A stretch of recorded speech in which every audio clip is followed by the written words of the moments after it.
જિલ્લાના બગસરા શહેરમાં બાળ કેળવણી મંદિર સંચાલિત શિશુકુંજ વિદ્યા મંદિર ખાતે બાળકોને શાળા પ્રવેશોત્સવ દરમિયાન સ્કૂલ બેગને બદલે એક વૃક્ષના રોપ આપી પર્યાવરણ જાગૃતિનો સંદેશ આપ્યો. સાથે શિક્ષણની સાથે વૃક્ષનું પણ ઉછેર થાય તેવા ઉદ્દેશ્ય સાથે એક નવો રાહ ચીંધ્યો.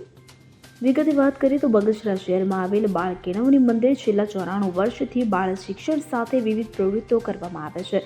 ત્યારે સંસ્થાના માર્ગદર્શન દેવચંદભાઈ સાવલિયાના માર્ગદર્શન હેઠળ સંચાલિત શિશુકુંજ વિદ્યા મંદિર પ્રાથમિક શાળામાં પહેલું ધોરણ એટલે કે 30 બાળકો અને બાળ મંદિરમાં 35 બાળકોને શાસ્ત્રોક્ત વિધિથી વાતે ગાતે આનંદ કિલ્લોલ સાથે બાળકોને પ્રવેશ આપવામાં આવ્યો કે જેમાં અજર અમર જગ્યાના મહંત શ્રી બ્રહ્મચારી બાપુએ આરસી વચન પાઠવ્યા તેમજ મહેશભાઈ વ્યાસ, નીરુબેન વૈષ્ણવ, શોભનાબેન શેખ, શરદભાઈ ત્રિવેદી સાથે વાલીઓ સંસ્થા પરિવારની ઉપસ્થિતિમાં શાળા પ્રવેશોત્સવનું આયોજન કરાયું. દરેક બાળક પોતાના શિક્ષણની સાથે એક વૃક્ષનું પણ જતન થાય તેવા ઉદ્દેશ્ય સાથે એક વૃક્ષનો રોપો આપી પર્યાવરણ જાગૃતિનો સંદેશો આપ્યો. શિક્ષણની સાથે વૃક્ષનો પણ ઉછેર થાય તેવા પ્રયત્નો કર્યા. બાળકો મોબાઈલથી દૂર રહે તેવા ઉદ્દેશ્ય સાથે સંસ્થા દ્વારા બાળગીત, બાળ વાર્તા, બાળ રમતો અને રમે ગાય તે ખૂબ જ જરૂરી હોવાનું દેવચંદભાઈ સાવલિયાએ જણાવ્યું હતું. બાળ કેળવણી મંદિરની પવિત્ર તપોભૂમિ ધરા ઉપર આજે 2025-26નો બાળકોનો સદૈવ પ્રવેશ ઉત્સવ રાખવામાં આવેલો.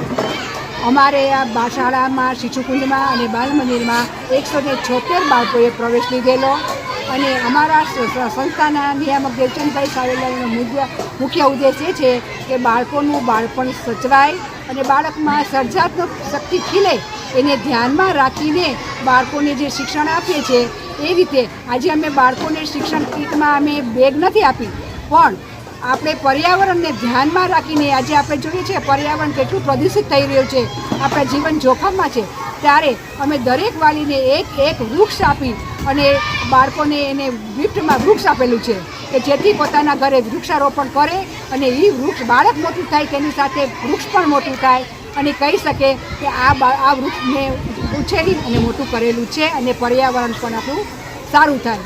એ રીતે આ શાળા પ્રવેશ કરાવવામાં આવ્યો છે અને સંતોને બોલાવીને બાળકોને આશીર્વચન આપવામાં આવ્યા છે કે જો કૃષ્ણ ભગવાન શ્રી રામ પણ સાદીપની આશ્રમમાં શિક્ષણ લેવાને 24 કળા શીખવા ગયા હતા, તો આપણા બાળકોને પણ આપણે એવું શિક્ષણ આપવું જોઈએ, ભાર વિનાનું ભણતર આપવું જોઈએ, જેથી આપણું બાળકનું બચપન સચવાય, એ ખીલી શકે અને ગામનું, પોતાના કુળનું અને દેશનું નામ રોશન કરી શકે.